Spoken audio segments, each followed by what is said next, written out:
Well, I was just about to upload the video and I thought to myself, hey, let's give away a buddy pass. So keep your eyes peeled. There will be a Google Stadia buddy pass somewhere in this video. I don't know where yet. I'm going to put that in. So you will have to keep your eyes peeled, and obviously it's just going to be a first come, first serve. So quickest finger first. If you see it, pause the video, get the number, sign up, and then add me. Come and play. Come play on Destiny with me. Come on. Come on. Enjoy the video.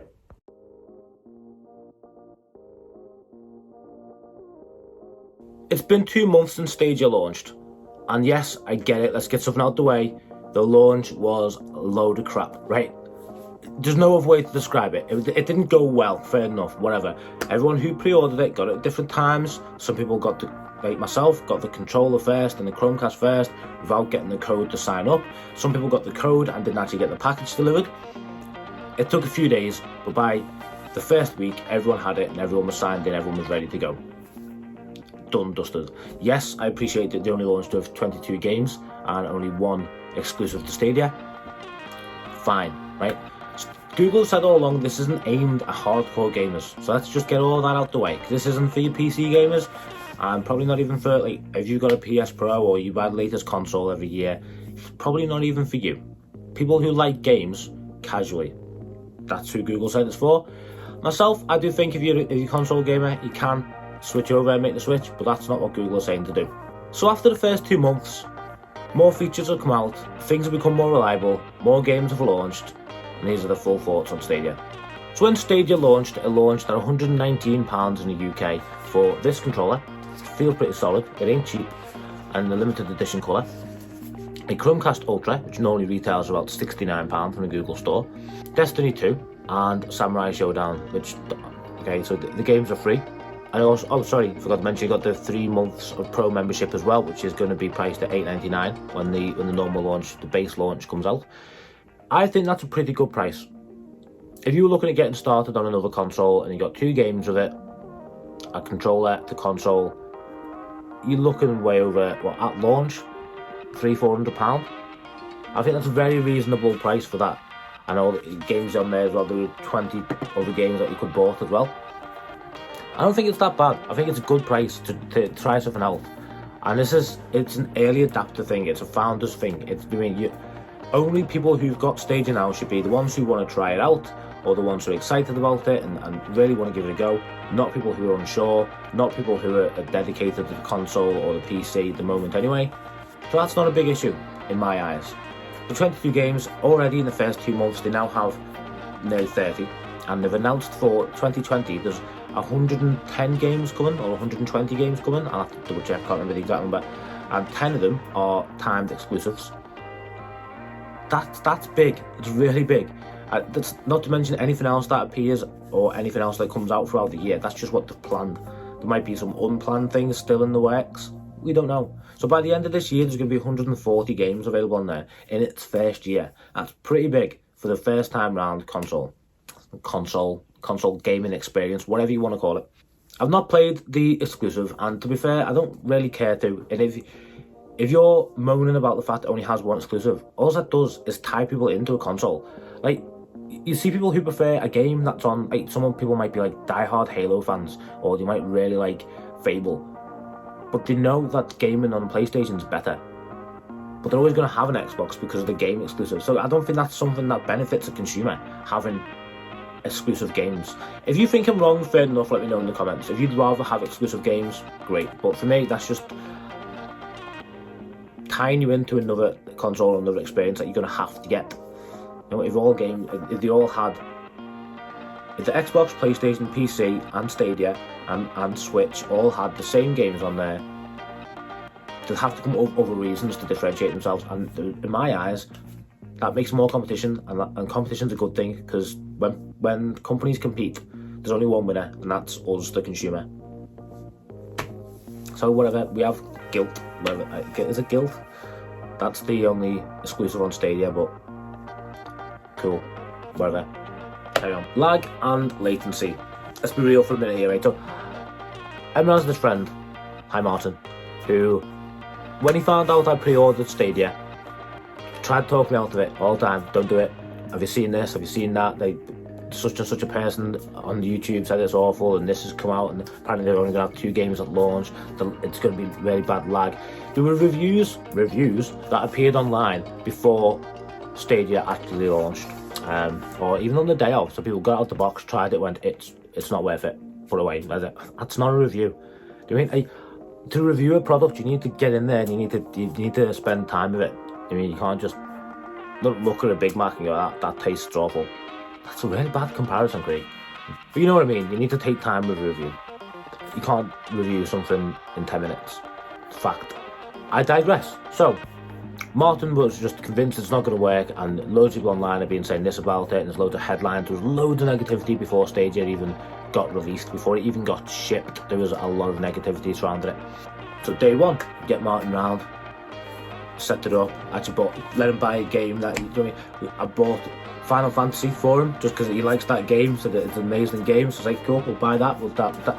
Sorry, I almost said download. We'll get to that. I'll come to that in a minute. So, got Final Fantasy, he gets on it, and he plays it for a bit. When he comes off, it comes up with a review, and he was so angry at the fact that he couldn't put anything other than excellent on the review, because obviously Google want your feedback. They want you to, so whenever you stop gaming at the minute on Stadia, it comes up saying, how was the experience? Excellent, good, fair, bad, poor. And you select one, and then it'll ask you the reason why it was bad. Was it lag? Was it pixelation? Or was it the audio being out of sync of the video? And he couldn't think of any reason, and this is a stubborn guy, he couldn't think of any reason at all why he couldn't put excellent. So now you're thinking, well, Craig, that's fine for you. You probably pay hundreds of pounds a month for God tier internet.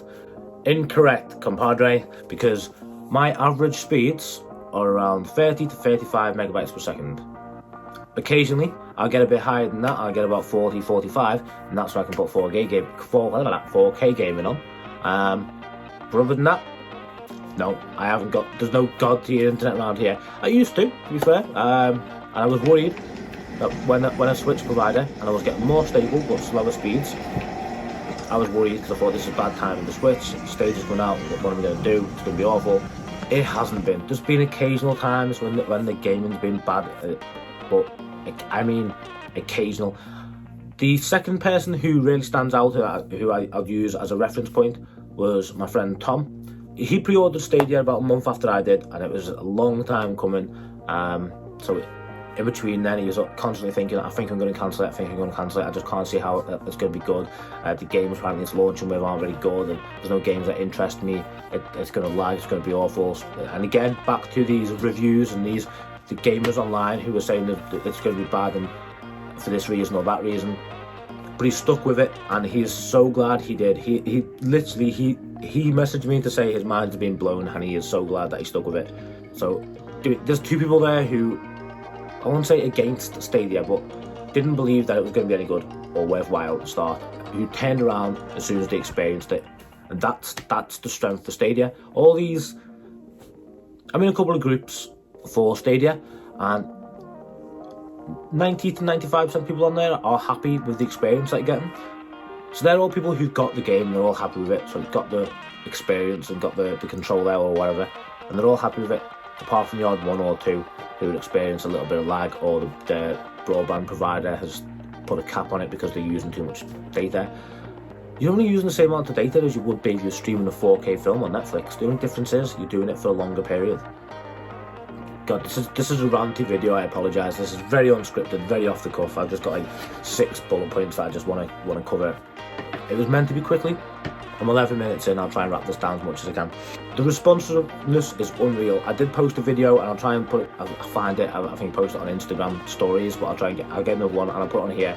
Because when you press a button, when you move the character, it is responsive, and when you're playing it, and you're playing it on a good stable internet connection, it's just like playing on a console, except it's quiet.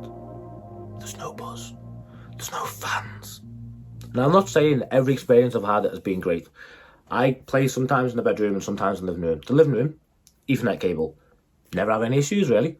The bedroom, it's on the opposite side of the house. Like, literally, the router is here, and then upstairs, and on the other side of the house is where the bedroom TV is. So that's the furthest possible point it could be in the house and still be connected to the router. Most of the time, it'll work fine. Occasionally, during peak times, I'll have a slight issue. a slight issue. But I'll bear in mind when I say I'm having a slight issue, Emma's in bed next to me when I'm playing it, and she's on a phone doing whatever. The kids are probably in bed as well, and they're watching like Netflix or YouTube on their TVs, which are being streamed through Chromecast. So yeah, I'm getting a couple of skipped frames, or the picture cuts out a little bit. But that's to be expected when you're streaming games. I mean, it's... What you got to understand here, it's a different experience entirely. There's no hardware in your living room powering this. This is all just over the internet, and it works, for lack of better expression, like magic. Now I know there's a couple of features that haven't arrived yet that were promised, like the streaming to YouTube and the jump in, where if you're streaming to YouTube on Stadia, someone can click a button and join the queue to play with you on a certain game if they have the game, or they can click to purchase it, and that's not arrived yet. The Google Assistant, very limited, doesn't work in games, just works on the home screen. You can ask it general, normal Google Assistant questions, or you can get it to launch a game for you. So that's fairly limited. And playing on a mobile phone as well. You can play on a Pixel at the minute, only through wired connection on the controller and on Wi-Fi. But again, these will roll out and they will come out eventually. Do you mean, is Stadia the first product to launch without all of its features? No. Sometimes it takes time. And this is basically a paid beta, right? The main version isn't out yet. So, okay, all the features aren't there. So what? I'll wait a few months for some more features to arrive, and then more and more features come out as well, which again is the benefit of the fact that there's no hardware there. It's all going to happen back end at Google. When graphics update, they'll update it. I can't play on my Note 10 at the moment. I could do, I'd have to root it first, so I'd just rather wait. I'll wait, and then eventually it will come out, and it will come soon because they are testing it on some non-Pixel devices at the moment. It has been played on you can play it anywhere, seriously. Someone's been just shared pictures playing it in a Tesla on the touchscreen. People have shared playing it on the OnePlus, so you can get it working there. People have played it on a Google Home screen. Someone's ran it on a oh damn it, what was it? On an ebook. So it was like this e-ink display, and they were playing Assassin's Creed. So you can play it anywhere, and you'll be able to play it more and more places as time goes on. Anywhere you have a stable internet connection, you'll be able to play. I managed to. It was a bad experience, granted, but in work, took my MacBook in on my break, ran a hotspot from my phone, and used the controller hardwired into my MacBook. And you could play games. Yes, it was lagging, but I had it was an inconsistent 14 megabytes per second. So yeah, obviously there's going to be some issues there, but it worked. And with a better internet speed from a hotspot, or in a restaurant or cafe or wherever you want to take your MacBook and play, that's only going to get better. All in all, I'm very happy with Stadia and the experience I've had, and I think it's absolutely brilliant. I look forward to buying more games on there. I look forward each month to what are the pro games going to be this month as well, and what's going to get released. I'm constantly keeping an eye out for the news on there. If you want to join me in any games, or if you want to follow me on social media so you can see the posts that I'm posting on there, it's the usual name. It's just Pedder. Where we at, bro? Oh, what is wrong with me? Look, Stadia has been fantastic. So much so, it's probably ruining my relationship. I've had a PlayStation downstairs for a while that I barely ever touch. And then Stadia, yes, it's new, yes, it's exciting, but I'll play that more because it launches quick. Like quick. So we only got like 20. If I get home 20 minutes, half an hour before the kids get back home, I'll put it on and I can actually play for like 18, 23 minutes, whatever, because I know I'm ready to play a game like that, bro. If you've played Stadia, you'll know what I'm talking about. It is great.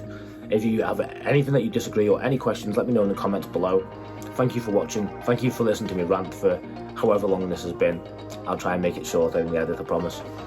Give this video a thumbs up if you liked it. Subscribe if you want to see more content on all things tech, but definitely more Stadia videos coming soon. These first 2 months have been great. I mean, without paying for any more games, I've now had 6 games included in the plan. So no, if I just paid the £119, I would have had 6 games included in the plan so far. And we're only 2 months in, and I'm about to, in a week and a half, I'll get more games on there, and there'll be more discounts for existing games as well as what gets announced and what comes out. Get packed. Stop teasing me. When's it coming out and how much is it going to be? Let me know. Get packed. Peace.